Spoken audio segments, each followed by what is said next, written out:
যে খবরে আমরা শুরুতেই চোখ রেখেছিলাম, ইডির মামলায় জামিন পার্থ চট্টোপাধ্যায়ের। সিবিআই স্পেশাল কোর্টে জামিন পার্থর।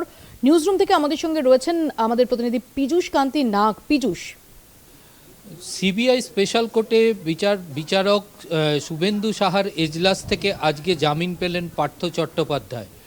সুপ্রিম কোর্টের নির্দেশ ছিল 1 ফেব্রুয়ারির আগে যে 3 জন সাক্ষীকে সাক্ষ্যদানের মাধ্যমে তাকে এই সাক্ষ্যদান কমপ্লিট করার পরই পার্থ চট্টোপাধ্যায় জামিন পাবেন। এক্ষেত্রে যেটা দেখা গেল যে পার্থ চট্টোপাধ্যায়ের বিরুদ্ধে চার্জ ফ্রেম করল এনফোর্সমেন্ট ডাইরেক্টরেট এবং 2 জন সাক্ষীকে ইতিমধ্যে সাক্ষ্যদান হয়েছে।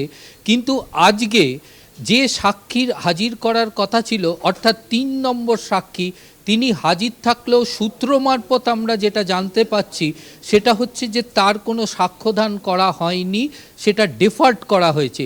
অর্থাৎ 3 নম্বর সাক্ষীর সাক্ষ্যদানের আগেই কিন্তু বিচারক শুভেন্দু সাহা তিনি পার্থ চট্টোপাধ্যায়ের জামিন মঞ্জুর করলেন এনফোর্সমেন্ট ডাইরেক্টরেটের মামলায়।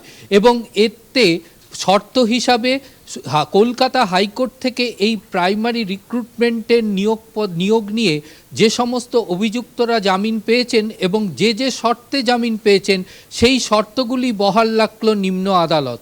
অর্থাৎ এক্ষেত্রে এনফোর্সমেন্ট ডাইরেক্টরেটের সব মামলায় যেমন পার্থ চট্টোপাধ্যায় জামিন পেলেন, এখন শুধু পার্থ চট্টোপাধ্যায়কে জেল হেফাজতে থাকতে হবে সিবিআই এর মামলায়। ইতিমধ্যে সিবিআই এর যে মামলাগুলিতে কলকাতা হাইকোর্টে জামিন খারিজ হয়েছে, পাশাপাশি নতুন একটি মামলাতেও সিবিআই এর তাকে গ্রেপ্তার দেখিয়েছে।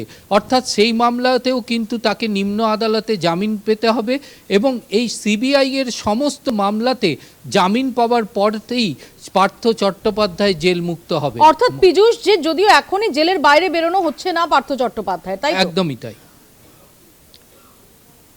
পীযূষ, ধন্যবাদ। পীযূষ কান্তি নাগ আমাদের সঙ্গে এতক্ষণ সরাসরি ছিলেন নিউজ রুম থেকে। আমি বিমলদার কাছে আসবো। বিমলদা,